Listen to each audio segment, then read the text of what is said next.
कथा सुन्नेले चन्दन अक्षता फुल लिएर हात जोडी बस्नुहोला। अथ द्वितीयोऽध्यायः। हे मुने, अघि यो संसार जलमय छँदा विष्णु भगवानका नाभिबाट सहस्त्रदल कमल उत्पन्न भयो। त्यस कमलमा बसी ब्रह्मा सृष्टि गर्ने विचार गर्दै थिए। त्यही अवसरमा विष्णु भगवानको काने गुजीबाट अत्यन्त पराक्रमी मधु र कैटभ नामका दुई वीर उत्पन्न भए। ती दैत्यले जलमय संसारमा कहाँ के छ भनी घुम्दा ब्रह्मा बसेको स्थानमा पुगे कमलको फाड समातेर माथि गए। हेर्दा ब्रह्माजीलाई देखेर उनलाई खसाल्न तयार भए। त्यो देखेर डराएका ब्रह्माले योगमायाको आराधना गरे। योगमाया प्रकट भएपछि ब्रह्माले हे ईश्वरी, विष्णुलाई जागा गराइदिनुहोस् भनेर उनले ब्रह्माको कष्ट बुझी विष्णु भगवानलाई जागा गराइदिइन्। भगवान जागा भएर हेर्दा ती मधु र कैटभलाई देखि तत्काल युद्ध गर्न अघि सरे। दिव्य 5000 वर्षसम्म जलमा युद्ध भयो, तर हार जित हुन सकेन। अनि विष्णुले, हे दानव हो, तिमीहरू पराक्रमी रहेछौ, म प्रसन्न भए, इच्छा भएको वर माग भन्दा अहङ्कारी मधु र कैटभले भने, हे विष्णु, यस युद्धमा हाम्रो जित भयो, तिमी हार्नेले के दिन सक्छौ? बरु तिमीलाई इच्छा लागेको वर हामीसँग माग। दैत्यहरूको त्यस्तो अभिमानपूर्ण कुरा सुनि विष्णुले भन्नुभयो, पहिले वाचा गर अनि म वर माग्दछु। अनि दानवले तिमीले जे मागे पनि अवश्य दिनेछु भन्ने वाचा गरेपछि विष्णु भगवानले, अरू वर के मागु? तिमी दुवैलाई म मार्दछु, मेरा हातबाट मर भनेको सुनि मधु र कैटभले भने, हे विष्णु, तिमी छलिरहेछौ, कपट गरेर वर माग्यौ, बाचा हारेको हुनाले हामी दिन्छौ। अब के गर्ने भनी विचार गर्दा सारा संसार जलमयदेखि भने, हे विष्णु, हामीलाई जल नभएको स्थानमा मार। दैत्यका त्यस्ता कुरा सुनि विष्णुले आफ्नो काखमा राखेर सजिलैसित दुवैलाई मारे। तिनै दैत्यको बोसो शीतकालका तुषारोले पानी जमे झै समुद्रको जलमा जमेर पृथ्वी भइन्। मासुले पर्वत र हाडले पत्थर भयो। त्यो देखेर ब्रह्माले संसार सृष्टि गर्न भनी पहिले 14 भुवन सृष्टि गरे। कुन कुन भने भूरलोक, भुवरलोक, स्वरलोक, महरलोक, जनलोक, तपलोक, सत्यलोक, यी माथिका र अतल, वितल, सुतल, तलातल, महातल, रसातल, पाताल, यति तलका जम्मा 14 भुवन र द्वीप सृष्टि गरे। कुन कुन भने जम्बु द्वीप, लक्ष्य द्वीप, सात तालमली द्वीप, कुशद्वीप, कौंच द्वीप, शाका द्वीप, पुष्कर द्वीप। त्यसपछि 7 समुद्र सृष्टि गरे। छारोद समुद्र, सुरोद समुद्र, इक्षरोद समुद्र, घृतोद समुद्र, दधिमण्डलोद समुद्र, क्षीरोद समुद्र, शुद्धोद समुद्र। जम्बूद्वीप छारोद समुद्रले बेष्टित छ, त्यहाँ अग्निग्रह राजा राज्य गर्दछन्। प्लक्षद्वीप इक्षुरशोध समुद्रले बेष्टित छ, त्यहाँ मध्य इदमजिह्वा राजा राज्य गर्दछन्। साल्मली द्वीप सुरोद समुद्रले बेष्टित छ, त्यहाँ यज्ञबाहु राजा छन्। कुशद्वीप धृतोद समुद्रले बेष्टित छ, त्यहाँ हिरण्य रेता राजा छन्। क्रौंचद्वीप क्षीरोद समुद्रले बेरिएको छ, त्यहाँ धृतपृष्ठ राजा छन्।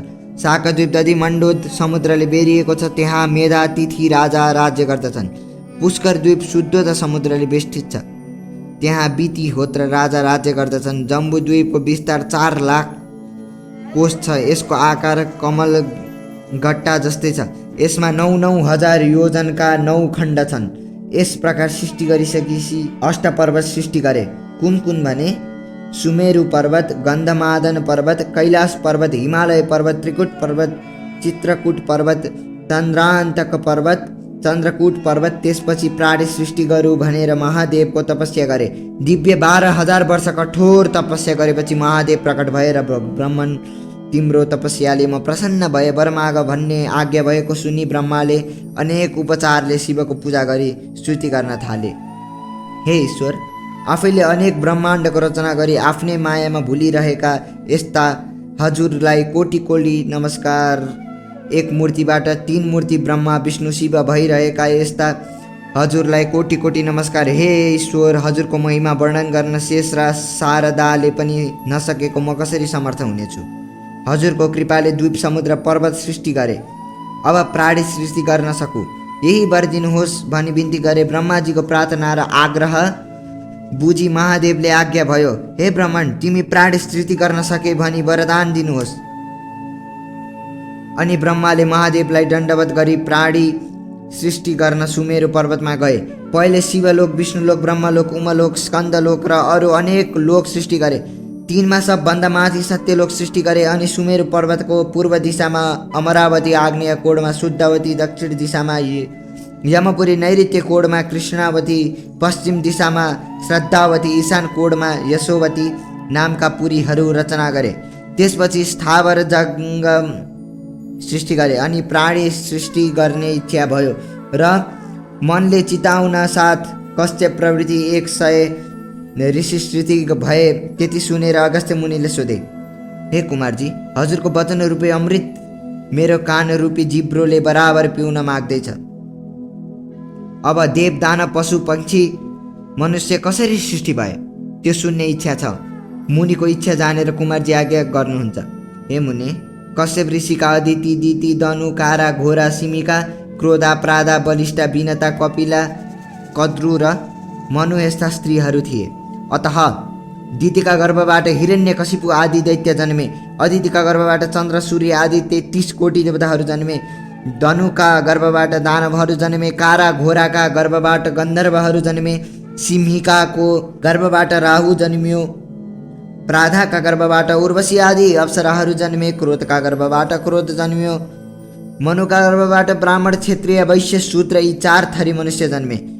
बलिष्ठा र विनताका गर्भबाट अरुण, गरुड, सम्पाति, मयूर, कोकिल, चखेवा, जीव, मुनिया, धोबिनी, राजहंस आदि पक्षीहरू जन्मे। कपिलाका गर्भबाट कामधेनु, सिंह, सादुल, बाघ, हात्ती, घोडा, मृग, जरायो, गैडा, खरायो आदि पशुहरू जन्मे। कद्रुका गर्भबाट शेषनाग, अनन्तनाग, पद्मनाग, वासुकीनाग, कुलिकनाग, कर्कोटनाग, तक्षकनाग, शङ्खनाग आदि अष्टनागहरू जन्मे।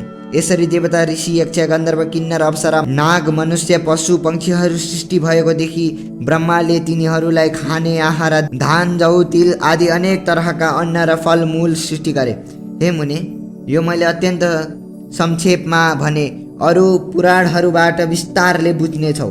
यस सृष्टिका कुरा सुनाए, अब के सुन्ने इच्छा छ भन भन्दा अगस्त्य मुनि भन्दछन्, हे कुमार, कुन कुन भुवनमा कुन कुन देवता छन् र दिक्पाल कसरी भए यो सुन्ने इच्छा छ। त्यति सुनि कुमारजी आज्ञा गर्नुहुन्छ। हे मुनि, कैलाश भुवनमा महादेव हुनुहुन्छ। वैकुण्ठ भुवनमा विष्णु भगवान छन्। सत्य भुवनमा ब्रह्मा छन्। उमा भुवनमा पार्वती छन्। स्कन्द भुवनमा म छु। धूम्र भवनमा धूम्र ऋषि छन्। नैऋत्य भुवनमा अन्य ऋषिहरू छन्। यति भुवनका कुरा कहे, अब दिक्पाल भएका कुरा भन्दछु। कश्यप ऋषिका छोरा इन्द्रले हिमालयमा गई धेरै कालसम्म कठोर तपस्या गरे। महादेव प्रसन्न भई, हे इन्द्र, तिम्रो तपस्याले म प्रसन्न भए भनी वरदान दिए। अमरावतीको अधिपति र पूर्व दिशाको दिक्पाल बनाए पठाए। फेरि एउटाले गए। उसै गरी तपस्या गर्दा महादेव प्रसन्न भएर अग्नि नाम राखी अग्निकोणको दिक्पाल बनाई शुद्धावतीको अधिपति गराई पठाए। फेरि अर्कोले गई त्यसै गरी तपस्या गरे। महादेव प्रसन्न भए यम नाम राखी दक्षिण दिशाको दिक्पाल बनाई यमपुरीको अधिपति गराए पठाए। फेरि एउटाले गई त्यसै गरी तपस्या गरे। महादेव खुसी भई निवृत्ति नाम राखी नैऋत्य कोणको दिक्पाल र कृष्णावतीको अधिपति गराए पठाए। फेरि अर्कोले गई त्यसै गरी तपस्या गरे। महादेव प्रसन्न भई वरुण नाम राखी पश्चिम दिशाको दिक्पाल र श्रद्धावतीको अधिपति गराई पठाए। फेरि 49 वायुले गई त्यसै गरी तपस्या गरे। महादेव प्रसन्न भई वरदान माग भन्दा ती वायुले हामी 49 जना एक हुन सकौ र हामीलाई कोही नदेखुन्, केवल शब्द मात्र सुनुन्, बलमा पनि कसैले जित्न नसकुन् भनी माग्दा महादेवले तथास्तु भनी वरदान दिए। वायु नाम राखी वायव्य कोणको अधिपति गराई पठाए। फेरि एउटाले गई त्यसै गरी तपस्या गरे। महादेव खुसी भई कुबेर नाम राखी उत्तर दिशाको दिक्पाल र अलकापुरीको अधिपति गराई पठाए। फेरि एउटाले गई त्यसै गरी तपस्या गरे। महादेव प्रसन्न भई विश्वकर्मा नाम राखी ईशान कोणको दिक्पाल र यशोवतीको अधिपति बनाई पठाए। हे मुने, यति दिक्पाल भएको कुरा कहे, अब के सुन्ने इच्छा छ भन। कुमारको यस्तो वचन सुनि अगस्त्य मुनि भन्नुहुन्छ, महादेव र सतीदेवीको विवाह भएको र सतीदेवी मर्दा उत्पात भएको, फेरि सतीदेवी महादेवीकी पत्नी कसरी भइन् र यस्तो कारण परेको उनको मृत्यु भयो, यो सबै विस्तारले आज्ञा हस् भन्दा मुनिको यस्तो इच्छा जानी प्रसन्न भएका कुमारजीले यो कुरा तेस्रो अध्यायमा वर्णन गर्नेछु भन्नुभयो। इति श्री स्कंद पुराणे केदारखण्डे माघ माहात्म्ये कुमार अगस्त्य संवादे श्री सुस्तानि